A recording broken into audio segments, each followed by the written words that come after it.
They said the desert keeps its secrets. But that morning something gave one back. A shimmer half buried in the sun-baked dirt below a ridge I'd passed 100 times before. I'd swung the metal detector over it like always, more out of habit than hope. But this time I heard something different, a sharp, high-pitched tone that didn't belong.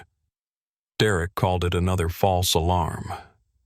I wasn't so sure, and when I looked closer, I saw it just a sliver of blue paint peeking out from beneath the dust. Before I go any further, let me know where you're listening from down in the comments, and tap that like and subscribe if stories like this ever brushed past your hometown or your own life. Every click helps pull another forgotten name back into the light. My name's Jackson Carter. I'm 32 now, and I've spent more than a third of my life searching for two people, my mom Ellen and my little sister Lily. I was 21 when I picked up the search again, 11 years after they vanished without a trace. Back then I worked nights at a hardware store in Odessa, saved what I could spent weekends combing the desert. It wasn't glamorous.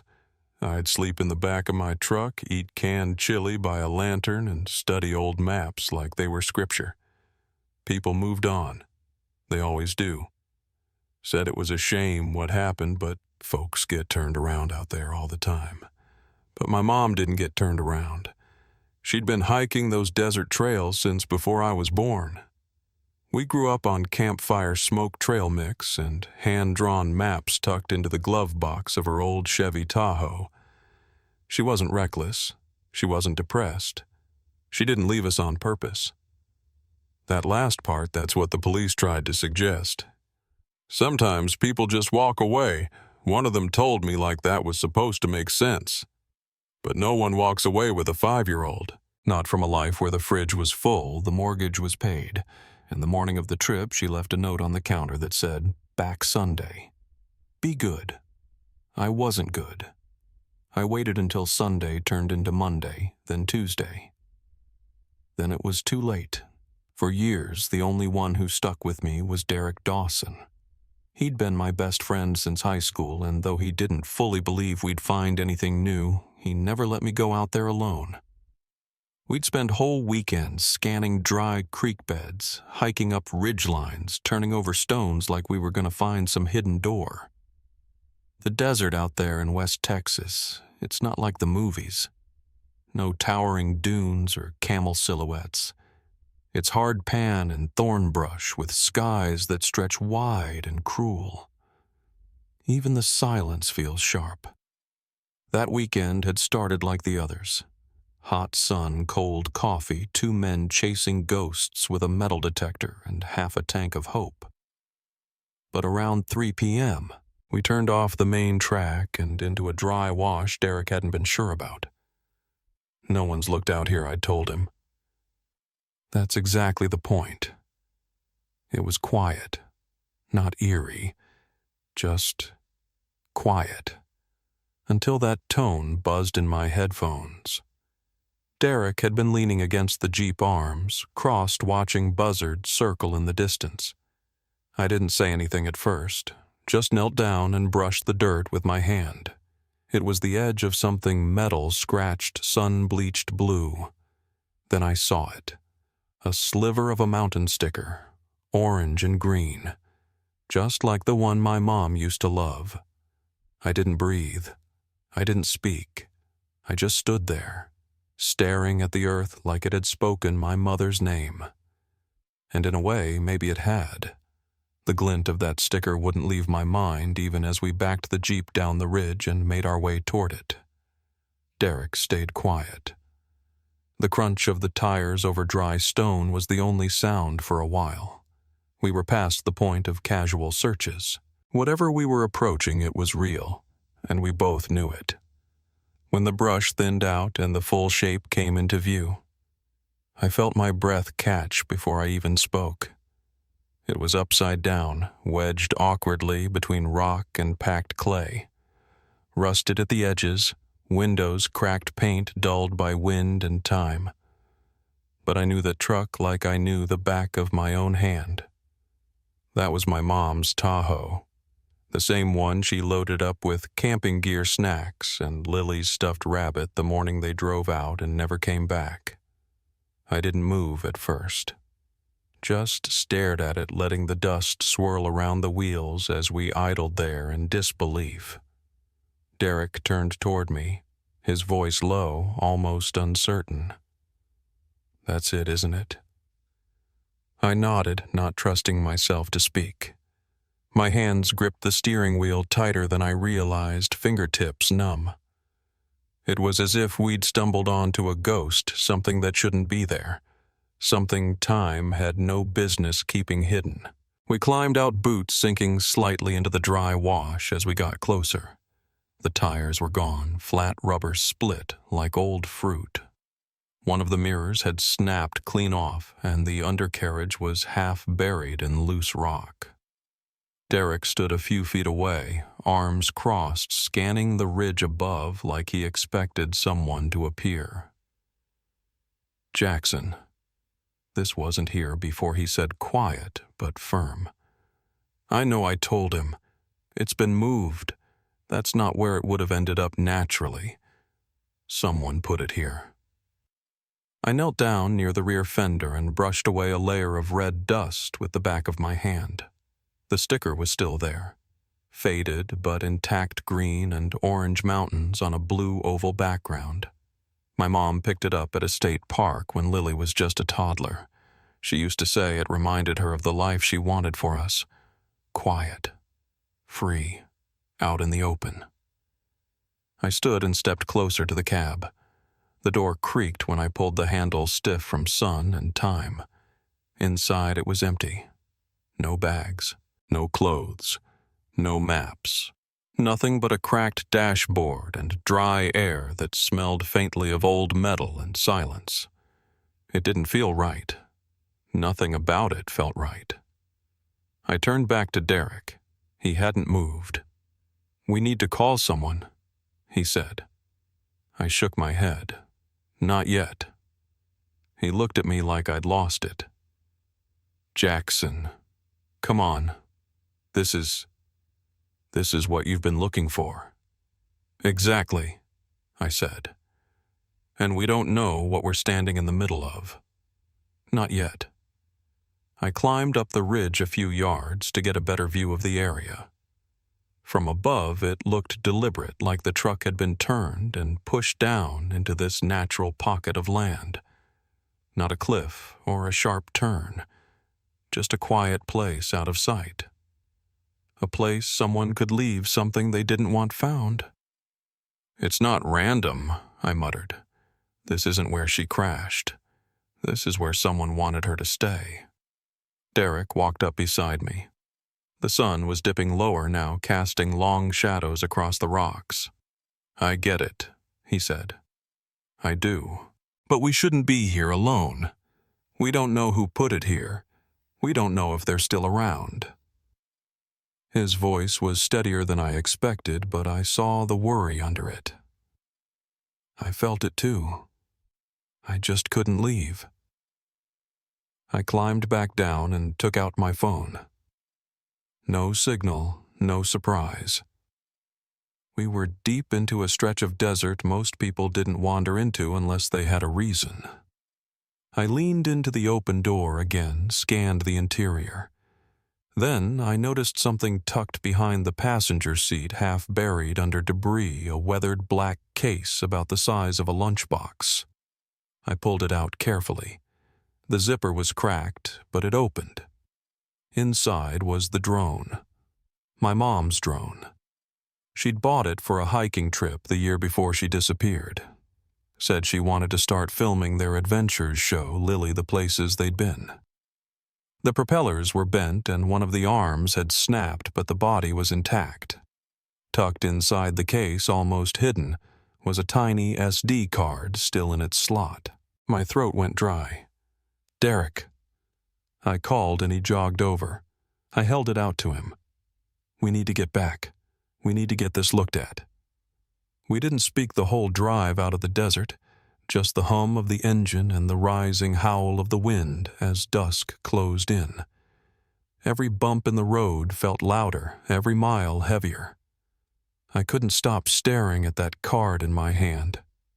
By the time we hit cell service, the sun was nearly gone. I pulled over and called Detective Laura Hall. She'd worked the case when my family first went missing. Hadn't heard from her in years, but her number was still saved in my phone like it was waiting. She answered on the second ring. Her voice sounded older, thinner, but sharp as ever.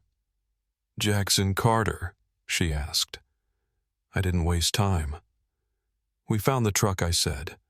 "We found my mom's Tahoe." There was a pause, a kind of breath on the other end. Then papers rustling. "We're about 2 miles west of the old wash off the Chenedy trailhead. I'll send coordinates." "Stay put," she said. "We're on our way. Don't touch anything." She repeated that twice. "Don't touch anything." I hung up and looked at Derek. "They're coming." He nodded and we waited. It was dark by the time the team arrived. Dust rose behind their vehicles like smoke lights cutting through the dusk. Detective Hall stepped out first, her face unreadable. She walked straight to the edge of the ravine, stood there for a long time, just looking. I didn't speak. Neither did she. When she finally turned to me, her voice was quiet. "That truck wasn't there when we searched this area. I remember this stretch. I walked it myself." "So it was moved," I said. She nodded. "Not just moved hidden. Someone waited until the search cooled down. Then they brought it here." The weight of her words settled over me slowly. It wasn't an accident. It wasn't a disappearance. It was something done. Something planned. She stepped toward me, her voice lower now. "Whatever this is, Jackson, it's not just about your family anymore. Someone wanted this gone, and they were careful." I looked back at the ravine where the Tahoe lay still and half swallowed by time, the sticker still visible in the dark. The wind kicked up again. It felt different now, colder, sharper somehow, like something just under the surface had stirred. I didn't know it then, but the worst of it wasn't behind me. It was just beginning to rise. Detective Hall had her team cordon off the area around the ravine. One officer marked out the truck's perimeter with bright orange tape, while 2 others began taking photographs from every angle. The silence out there changed after they arrived, more official, more clinical, like the land itself was being entered into evidence. I stepped back and let them work. The sun had dropped low behind the ridge by then, and the heat was beginning to give way to that brittle kind of desert cold. Derek stood a little ways off, arms folded tight against his chest, saying nothing. He hadn't touched his water in over an hour. Neither had I. When Hall came back over, her tone was different, quieter, more measured. "We recovered something under the passenger seat," she said. "Looks like a drone case." I told her it belonged to my mom. She gave a short nod and handed it off to one of her techs, who took it to the back of a van parked nearby. I followed a few steps behind, unsure if I was supposed to, but not willing to wait. The tech worked quickly. The SD card had held up better than I expected. Within minutes, footage started coming up on the screen, grainy, washed out in places, but clear enough. I saw my mom's face first, then Lily's. They were standing outside the Tahoe, somewhere in the open. My mom looked like she was laughing. Lily was chasing something small, maybe a bug or a lizard. For a few minutes, it felt like time had rewound. But then the footage shifted. The drone rose higher, panning out across unfamiliar terrain. The landmarks weren't the ones I recognized from our old trips. These weren't standard campsites or marked trails. They were far out. Too far. I didn't say anything, but Hall picked up on it right away. "This wasn't where the initial search was focused, was it?" she asked. I shook my head. "No." This is deeper, way deeper. That's restricted territory. She paused. How restricted military spillover zone, off limits, fenced off in most places. Her brow furrowed slightly, but she didn't press further. Instead, she replayed the last clip. It ended with a long shot of the surrounding desert flat, still and empty, before the feed cut out without warning. No explanation. Just static, then black. It stopped too clean, she said. Could have been interference. Could have been something else. She didn't say what else. Neither did I. Back at the truck, they continued pulling what they could. Dust samples, trace fibers, anything still clinging after 11 years in the desert. Hall confirmed what I already knew. This wasn't just a random discovery. Someone had brought the Tahoe here after the first round of searches had ended. Not only that, but they'd placed it in a way that made it hard to find, half shielded by terrain just off where the volunteers would have walked, but not so far it couldn't be accessed again later. That was what unsettled me the most. Whoever did this didn't just want it hidden. They wanted to control when it was found. Hall must have seen the expression on my face because she stepped a little closer. "Jackson," she said, "I know you've been carrying this alone a long time, but now that we've got something concrete, you have to let us handle it by the book. You understand?" I nodded, though it didn't feel like anything was in my control anymore. Later that night, back in town, I made the mistake of mentioning it to a few people I'd trusted once. Folks I grew up with. I told them about the truck, the drone, even the footage. And I could see it right away, the same look I remembered from years ago. That uneasy tilt of the head, that silent apology behind the eyes. Like they wanted to believe me, but it was too far outside what they were willing to accept. "You sure it wasn't just buried all this time?" one man asked me outside a diner. "That land shifts. Storms can move things." I told him no. The rust pattern alone proved it hadn't been sitting there 11 years. But he just nodded slowly, the way people do when they're done listening. The next day, I called one of the old deputies who'd worked the case back then. His name was Royce, retired now. I asked if they'd ever swept the ravine where we found the Tahoe. He was quiet for a long moment. Then he said, "We walked it, sure, but not down into it. Didn't think it went that deep." I asked if it would have made a difference. He didn't answer. Just said he was sorry and hung up. Word started to get around after that. A couple of local papers printed something vague. Evidence recovered in decade-old disappearance. But no names, no photos, just enough to stir up the dust without saying why. Some people called it a miracle. Others whispered the same thing they always had, that Ellen Carter ran off, that she took Lily somewhere and never came back because she didn't want to. I stopped trying to explain it. Even Derek was struggling to make sense of things. That night at the motel, he asked if I thought she'd stumbled into something out there. Not just the wrong trail, but something she saw. Something she wasn't supposed to. I didn't answer right away. Just stared at the micro SD card still sitting on the desk between us. "I don't think she ran," I said. "I think she was stopped." He didn't argue. Didn't agree either. Just let the silence fill the room. The next morning, Hall called again. Her voice was sharper this time, clipped. "You need to be careful," she said. "We've got reason to believe someone's been watching the site. Fresh tracks, cigarette butts that weren't there the night before." My stomach tightened. "You think it's the person who moved the truck?" "I don't know yet," she said. "But whoever it is, they're nervous. Which means we're close to something." I looked out the motel window toward the edge of town where the hills rose up like a wall. All this time I'd thought the trail had gone cold. But now I wasn't so sure. Something had stayed warm beneath the surface. and now it was starting to move again. That next week moved like wet sand, slow, heavy, clinging to everything I did. I stayed in town longer than I meant to.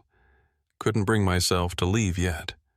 I'd go back out to the ridge in the mornings, not to search, just to look. Walk the trail between the brush and the rock shelf, make sure no one had come through overnight. Sometimes Derek would go with me. Most times he wouldn't. I think he was starting to feel the weight of it in a way he couldn't carry. That's the thing they don't tell you about looking for someone when it becomes part of your life for long enough the people still around you start to drift. They don't mean to. It's just hard watching someone pour themselves into a question that might never be answered. By the end of that week, Derek had packed up and gone back to Odessa. Said he needed to work a few shifts, clear his head. I didn't argue.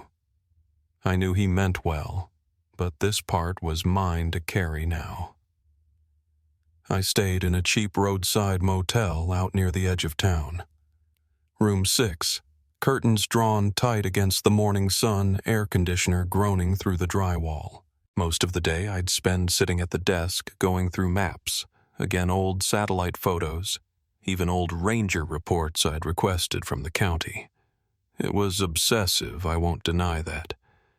But I kept thinking if someone moved the truck after the search ended, they had to know when and where we were looking.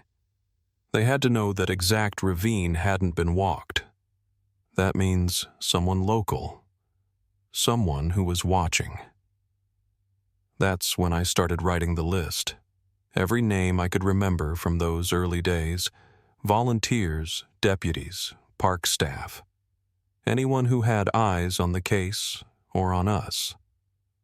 I filled 2 yellow legal pages and circled the ones that gave me pause. I didn't tell Hall about the list. Not yet. She had her hands full with chain of custody reports and lab requests. She called every few days to keep me updated, but I could hear it in her voice this case was bigger than she expected, and she was being careful. Too careful. So I started asking questions on my own. Drove down to the gas station near the old trailhead and talked to the night clerk who'd been there for years. He remembered my mom's Tahoe. Said she used to stop there every few trips to fill up and grab coffee. I asked if he remembered anything odd that weekend, anyone following her maybe. He shook his head. Said there was a guy who came in after her that morning but didn't say much. Paid cash. Didn't even buy gas. Just a candy bar and a paper. No name, no plate, nothing to trace. I wrote it down anyway. Every little thread. I called the local paper next, asked if they had archive photos from the search effort. They faxed me over a few grainy shots, lines of volunteers holding hands across the flat dogs on leashes, deputies in windbreakers.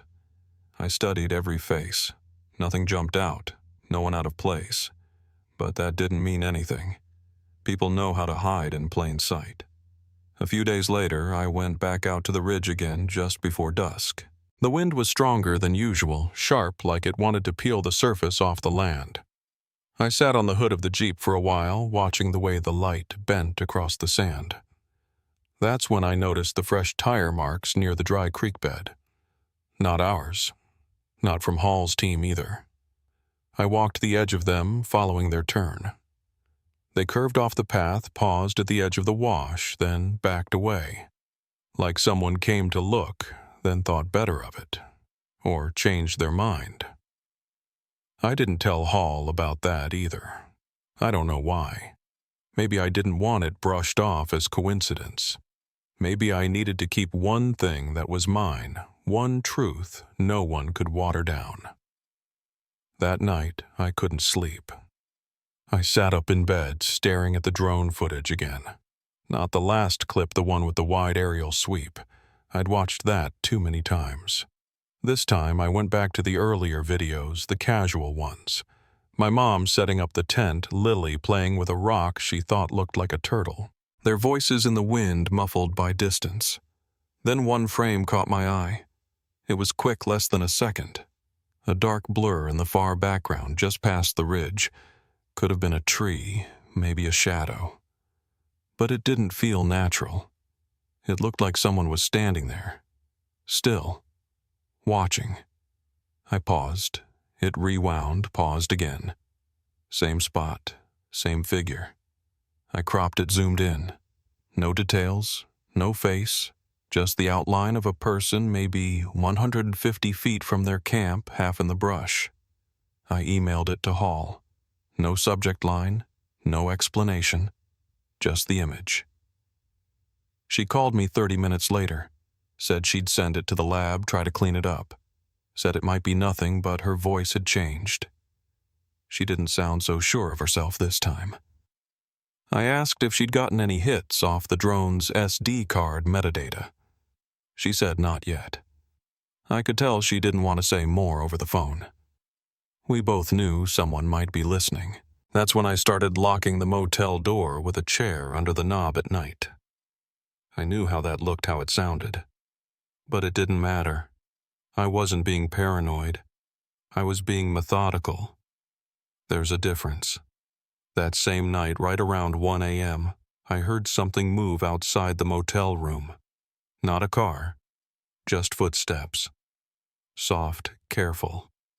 I didn't turn on the lights, just stayed by the window, heart-steady hand wrapped around the handle of the drawer where I kept my flashlight and a pocket knife. The steps didn't linger, but I waited an hour before I let myself breathe again.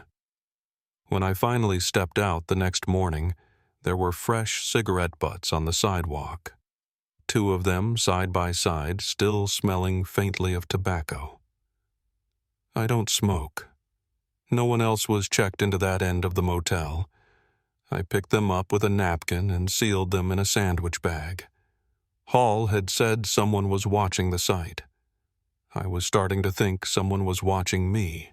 That same afternoon, I drove to the county recorder's office. Pulled property records, old leases, anything that tied people to land out by the restricted areas.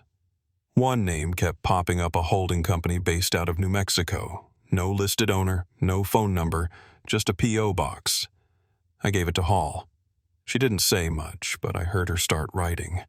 I could feel the edges tightening. Whatever this was, it wasn't just a bad stretch of wilderness anymore. It was deliberate, controlled.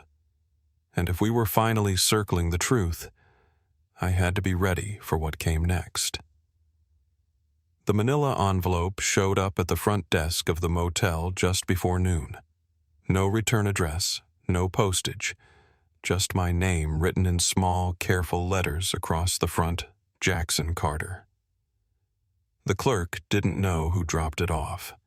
Said a woman came in wearing sunglasses, left it, and walked out before he could ask anything. I didn't open it right away. Just stood there holding it, thumb pressed against the seam, heart thudding like it already knew what was inside. I took it back to room 6, locked the door behind me, and set it down on the desk under the lamp. For a moment, I just stared at it, thinking about the last time something anonymous had landed in my lap. It never meant good news. I peeled the flap back slowly. Inside was a single sheet of paper. Photocopied. Blurry. It was a printout of an old topographical map dated, creased, probably scanned from a larger document. Someone had drawn a red circle around a cluster of ridges about 12 miles south of where we'd found the Tahoe. The ink was smudged near the edge like the pen had dragged too long. There were no words, no instructions, just the circle. I held the paper up to the window, turning it slightly, trying to match the ridge lines to the ones I remembered from the satellite photos. It wasn't a public access area. It was land that belonged to the same holding company I'd flagged in the county records. Remote dry. No road markers, no reason for anyone to go out there unless they had something to hide. I called Hall, told her what I'd received. She was quiet for a second, then asked me to send her a scan. I did. She promised to look into it, but said we needed to be careful too many pieces were starting to shift at once. I could tell she didn't want me going out there on my own. I told her I understood. Then I packed a bag and went anyway. I didn't tell Derek, didn't text anyone, just left a note in the motel room with the coordinates circled and a time written at the bottom. If I wasn't back by dark, someone needed to know where I'd gone. The route took most of the afternoon. I followed an old service road past the cell tower, then cut west along a dry gully until it faded into brush. From there, it was all guesswork, me and the map matching ridges and sun angles. The heat was sharp, not the kind that makes you sweat, but the kind that dries your skin before you realize you're burning.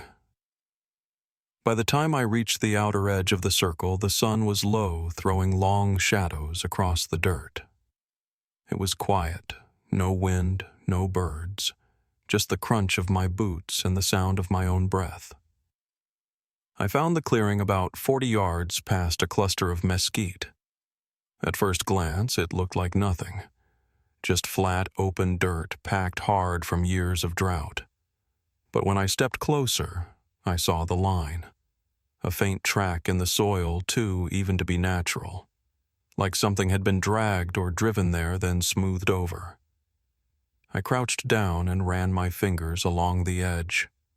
It was subtle, but it was real. Someone had moved something heavy here, probably more than once. I followed the line to a shallow rise in the dirt, barely noticeable, maybe a foot high. That's where I saw it. A square cut in the ground, no bigger than a basement hatch, camouflaged with brush and loose sand, but the edges were too clean, too deliberate. I cleared it off slowly, heart pounding harder with every handful of dust. The hatch was metal, rusted but intact. It had no lock, just a recessed handle. I hesitated, glanced behind me once, then took hold of the handle and pulled. It groaned as it opened. Cool air drifted up from the dark below. Not fresh, stale, old, like whatever was under there hadn't seen light in years. I shone my flashlight down the opening. There was a wooden ladder, weathered but solid, leading into a concrete shaft about 10 feet deep. Beyond that, nothing but shadow. I stood there for a long minute, flashlight trembling slightly in my hand. Then I climbed down. The air changed the second I reached the bottom, damp, heavy, like old paper and rust. The space opened into a narrow corridor, maybe 6 feet wide.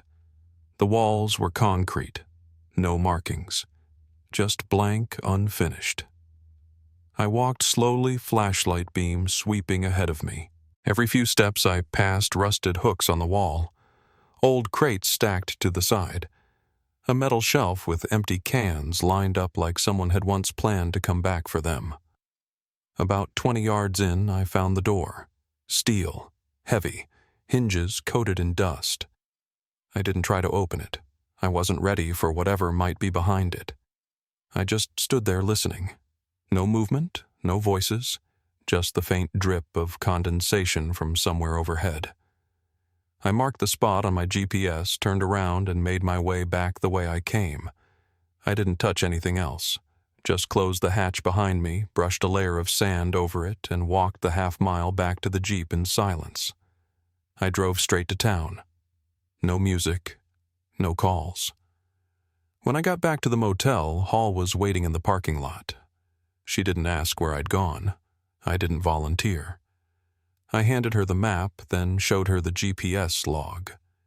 She didn't say anything for a long time, just stared at the screen, then looked up at me.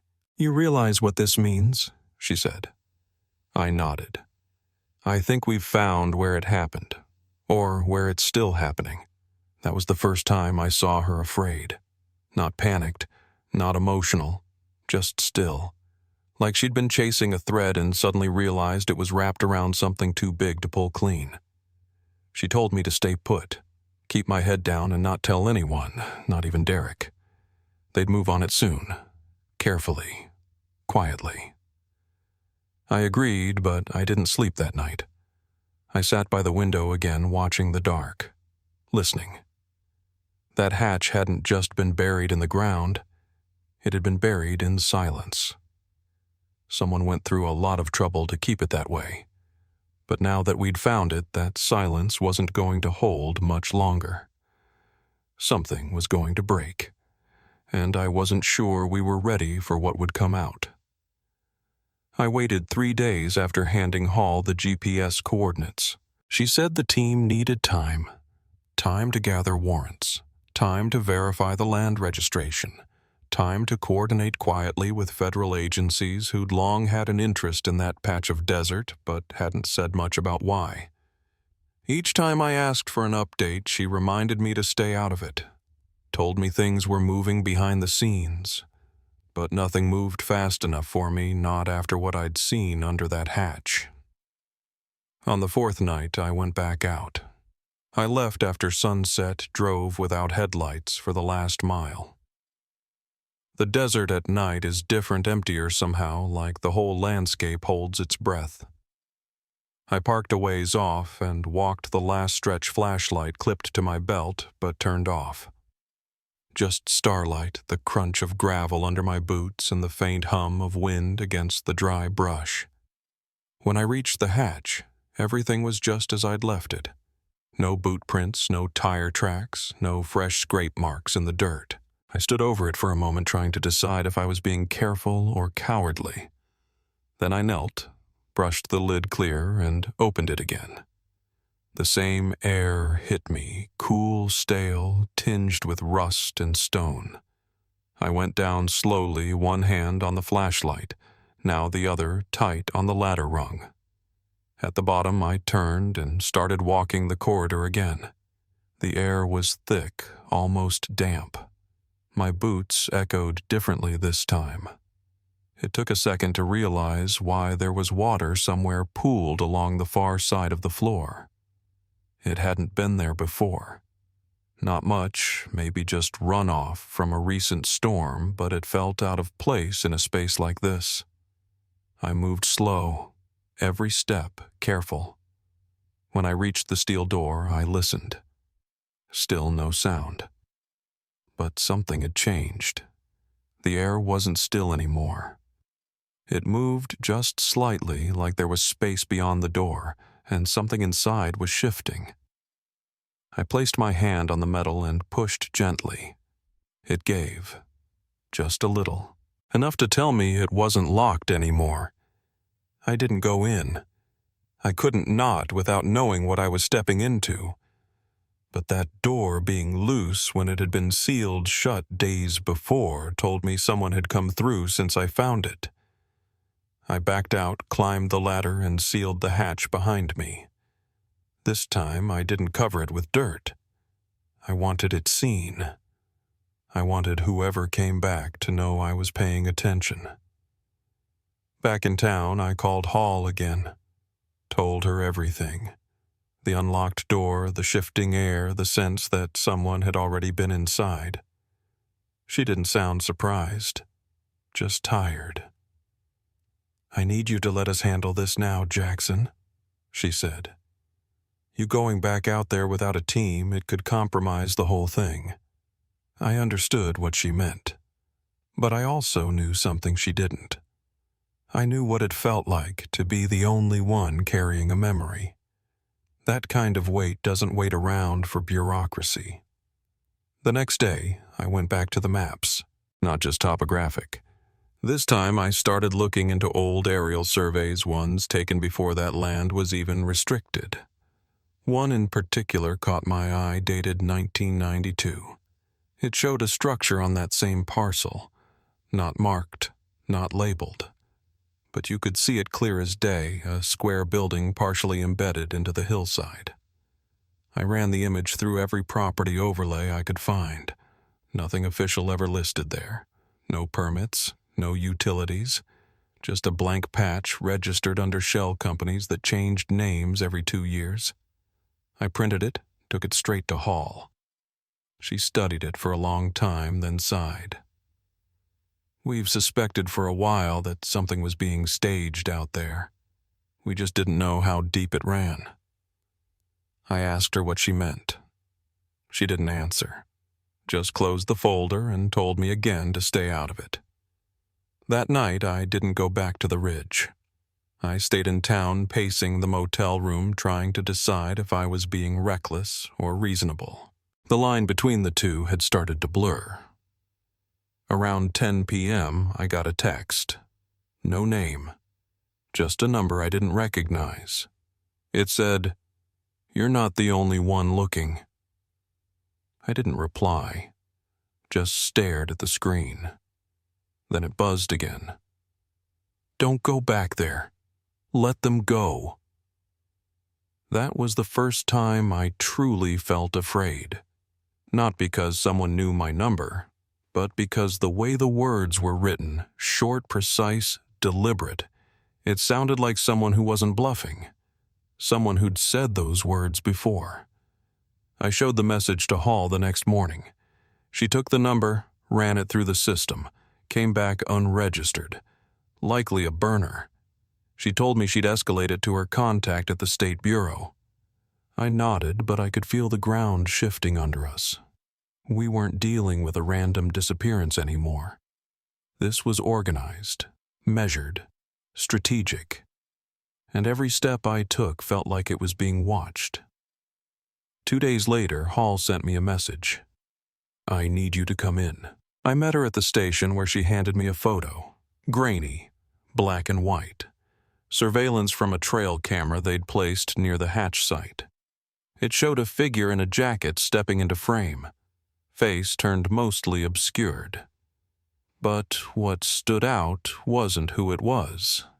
It was what they were carrying. A child's backpack. Faded. Small. On the back, just barely visible, was a name written in Sharpie. Lily. I reached for the photo, but Hall didn't let it go right away. "We're close," she said. "But this is going to move fast. And when it does, we can't guarantee how clean it'll be." I didn't ask what she meant. I already knew.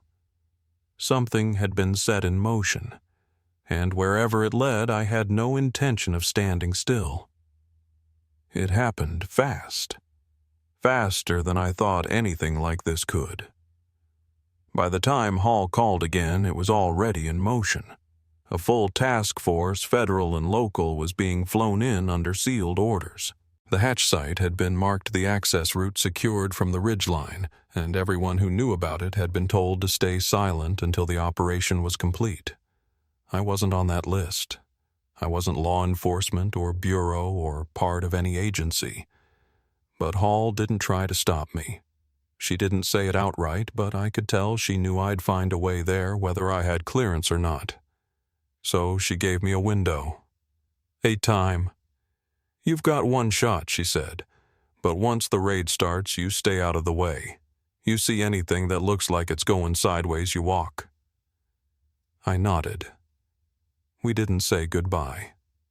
I left the motel before sunrise, drove back into the hills with my headlights off again, same as I'd done before. But this time I wasn't the first one out there. About a mile out, I saw tire tracks that didn't match mine. Heavier treads, wider spacing, the kind used on tactical vehicles.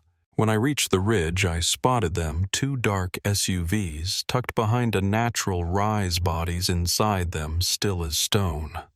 They didn't acknowledge me, and I didn't stop. I parked farther up near the bend and hiked the rest on foot. The hatch was already open. Not wide, just cracked with a small red flag tucked into the dirt nearby like a signal for those who knew what they were looking for. I crouched behind the brush and waited. It wasn't long before I heard the first boots descending the ladder. Not loud, but deliberate, measured. Then came the radio clicks, hushed voices, short commands. I didn't dare move. The air around that patch of desert felt brittle, like it would splinter if I breathed too hard. And then, for the first time, I heard something I hadn't expected. A voice, not loud, not angry, just speaking low, raspy, like it hadn't been used in a while. Female. I couldn't make out the words, but it was enough. Someone was down there. Someone alive. A few minutes passed, maybe more. I'd lost all sense of time when one of the SUVs at the edge of the ridge flared its headlights once. The radio traffic spiked, and then everything went quiet again. A long silence. No voices. No movement. Then footsteps rushed heavy coming up from the hatch. A man climbed out first. Broad frame, gray beard. Hands up, wrists visible. Not cuffed yet, but not resisting either. Behind him, 2 agents followed. Then came another figure, thin, wrapped in a blanket, flanked on both sides. She looked dazed, eyes wide, blinking against the sunlight like it hurt to see. Her hair was cropped short, jaw angular. She moved slowly, like every step had to be tested first. It took me a second to understand what I was looking at. Then one of the agents said her name aloud gently, like they were trying not to startle her. "Ellen, my mother." I didn't move. Couldn't. I stayed crouched behind the brush as she was led to the vehicle, her shoulders shaking even though the air was warm. She didn't look like I remembered. She didn't even look like the photo on the missing person flyer. She looked like someone who had survived something she wasn't meant to survive. Another 10 minutes passed before the second figure emerged. Smaller. Younger. Long sleeves pulled over trembling hands. She didn't say a word. Her eyes didn't track the people around her. But when they guided her toward the second vehicle, she paused just once, turned her head slightly toward the brush where I was still hidden. I don't know if she saw me. I don't know if she recognized the shape of my shoulders or the way I held still when I was scared. But for a moment, it felt like she did. Lily. My sister. They were both alive. I stayed there until the last agent sealed the hatch, until the sun was fully above the ridge and the vehicles had pulled away one by one, tires kicking up low swirls of dust. I didn't follow them. I walked back to the Jeep alone, drove into town without turning the radio on. That afternoon, Hall called, said the women were in protective medical custody. No press, no statements, nothing official until the trauma teams had cleared them. She didn't give details, but she told me enough. The compound under the hatch had been active recently. The man I'd seen being escorted out was tied to a smuggling network that had slipped through enforcement cracks for years. No full names yet, no public charges, but the signs were there. Hall said Ellen and Lily had both been kept moved, isolated, coerced, for years, kept quiet by threat, by manipulation, by whatever mechanisms a group like that used to make people disappear. I asked her if they were okay. She paused. "They're alive," she said. "But it's going to take time, especially for your sister." That night I sat outside the motel with a cup of cold coffee and stared out past the power lines, past the edge of town toward where the desert started again. I'd spent more than a decade filling in the blanks of what happened to them, imagining the worst, hoping for something better. But the truth, as it turns out, is heavier than anything I ever pictured. It doesn't arrive with fanfare or closure. It arrives in pieces. A glance, a silence, a backpack with a name scrawled in faded Sharpie. And somewhere in all of that, there's still one question I can't shake. If they'd been kept alive for all these years, who else had been down there with them and who hadn't made it out? The hospital had strict security. Nobody in without clearance, no cell phones, no unscheduled visits. I had to wait 3 days before they let me see them, and even then it was under supervision. A counselor was already in the room with my mother when I walked in. Ellen sat near the window, sunlight drawing faint shadows across her face which looked thinner than I remembered. Her hands were folded in her lap. She didn't turn when the door opened, just kept her eyes on something outside, something that probably wasn't even there. I waited a beat, then stepped inside. "Mom," I said, careful not to raise my voice. "It's me, Jackson." She didn't say anything at first, just blinked slowly like she was working through a fog.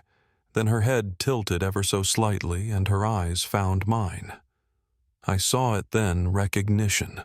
A flicker, small but real. Her mouth parted like she wanted to say something, but no words came. The counselor stood, gave me a nod, and stepped outside without a word. I crossed the room and sat across from her. For a long time, we just looked at each other. Nothing needed to be said. The last 11 years had spoken for themselves.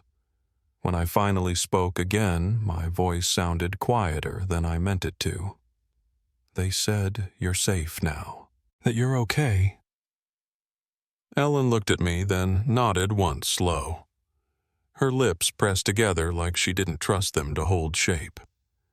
After a pause, she reached out and touched my wrist. Just 2 fingers, light as paper. But it was enough. I didn't cry. I didn't shake. I just sat with her hand over hers until the nurse tapped the glass and signaled my time was up. I hadn't seen Lily yet. They said she was in a different wing under pediatric trauma, even though she was 16 now. Said she hadn't spoken since they pulled her out. Not a word. Not to staff, not to Ellen. The counselor told me it might take weeks, months even. Her development had stopped around the age she disappeared. 5 years old. That's how she had been kept. That's how they'd preserved her silence. I tried not to think about what else that might mean. Hall and I met later that afternoon in a temporary office set up in the sheriff's annex. She looked worn, thin circles under her eyes, her voice raspier than usual. She told me the compound had been stripped. Hard drives, equipment logs, most of it destroyed before they got there. But some fragments had been recovered, documents, ledgers, a few video recordings backed up on analog tape. Enough to confirm what she'd already suspected. The man I'd seen arrested was part of a broader smuggling ring that had used remote holding sites across several western states. What they trafficked changed weapons, stolen goods, sometimes people. Whatever paid. She said Ellen had likely stumbled into something while hiking, maybe even filmed something without realizing it, and instead of letting her go, they took her, took Lily, and kept them, used them however they needed.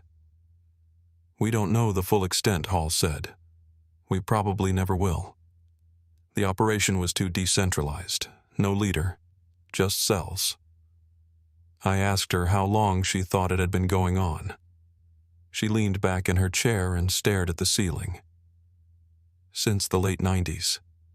Maybe longer." I asked her how many. She didn't answer, but I saw it in her face. It wasn't a small number. That night I got a call from the hospital. Lily had spoken. Just one sentence. 4 words. "Is Jackson still looking?" The nurse said she asked it quietly, like it had been on repeat in her head for years, like it was the only thing she trusted might still be true. They let me visit the next morning. Her room was small, brighter than I expected. She was sitting up, knees drawn to her chest, eyes down. She looked younger than 16, smaller. When I walked in, she looked up slowly, and this time there was no question she knew who I was. "Hey, Lil," I said gently. "It's me." She didn't answer, just stared. Then she started crying, quiet and full. I sat down on the floor beside her bed, not saying anything. I didn't want to fill the air with words she hadn't asked for. I stayed there for almost an hour. When I stood to leave, she reached out and grabbed my sleeve. Her voice was small. "They said you didn't stop." "I didn't," I said. "Not once." She nodded, then let go. We didn't talk about what happened. Not yet. That would come in time, or it wouldn't. Either way, I'd be there. Later that week, Hall called again. They'd arrested 2 more people connected to the ring, one in Arizona, the other in Nevada. Neither were talking. But one of them had documents, receipts, transfer logs. One name stood out. A man tied to an old ranch outside El Paso, a property that had been scrubbed from the county rolls in 2009. It matched one of the sites mentioned in the surveillance tapes recovered from the hatch. Hall said they were coordinating with out-of-state teams, now widening the scope. "This won't be over quickly," she said. "But it's moving." I asked her what they'd found in the underground rooms. She was quiet for a long time. Then she said, locks, medical equipment, rooms without doors. I didn't ask anything else. I didn't need to. That night I walked past the motel and into the open stretch of dirt at the edge of town. The stars were out faint but steady. I stood there with my hands in my jacket listening to the stillness. For the first time in years, the silence didn't feel like an accusation. It felt like space. Space for grief, maybe. Or healing. Or both. I don't know what the next call will bring. Another name. Another piece of the system that took my family. But I know this much. We're not lost anymore. And whoever ran that place, whoever thought they could make people vanish and never be found, they're wrong. We found each other. We came back. And that's just the start. There's a small bench outside the rehabilitation wing where Lily goes for her sessions. I sit there most mornings, coffee in hand, watching as she walks the same short path from the main building to the therapy room. Her steps are steadier now. She doesn't flinch at the sound of wheels on gravel or the squeak of the glass doors. She still doesn't talk much some days, not at all, but when she does, it's clear, intentional. She asks small things, where I parked, what the weather's like, whether I think the lady in the cafeteria changed the soup again. They're not big questions, but they're hers, her voice. Ellen's recovery is different, slower, more private. She doesn't ask about what happened, and I don't push. The doctors say her memories will come in pieces. Some might stay buried. Some might never have been hers to carry in the first place. But she knows she's safe. She knows we're here. And she smiles sometimes when she thinks nobody's watching, usually when Lily hums along to the radio, or when she hears a dog bark in the distance. I've come to believe that's enough for now. The investigation didn't stop with the arrests. Hall said more sites were uncovered, some already emptied, others with enough left behind to piece together where the network ran. Names were named. One of them, a retired logistics contractor, had been living just 3 towns over. Nobody suspected him. Had grandkids. Went to church. Waved to neighbors every morning like nothing had ever happened. That's what haunts me the most. How ordinary it all looked from the outside. But I've stopped trying to make sense of it. Some people choose quiet lives. Others choose silence so they won't be noticed. There's a difference. I've kept the trail camera, the same one I'd used all those years. I don't check it as often now. It's more of a habit than a hope. But I did clear the path leading to the ridge behind our house. Not because I expect anyone to come through it again, but because the light filters through the trees in a way that Lily likes. She said it smells like what she remembered when she was little. Pine needles, dry leaves, bark dust. I think that's the closest thing to peace we've found. And maybe the closest we'll need. There's a part of me that still wakes in the middle of the night listening for that sound, the one the camera used to make when it triggered. that faint click just before the shutter. I used to chase it like it meant something, like it might hold the answer. Now I know better. The answers don't always come from the flash. Sometimes they're found in what's left standing when the noise fades. Lily. Ellen. The space between grief and grace. If this story stayed with you, consider sharing it so no name, no loss, no truth gets left behind.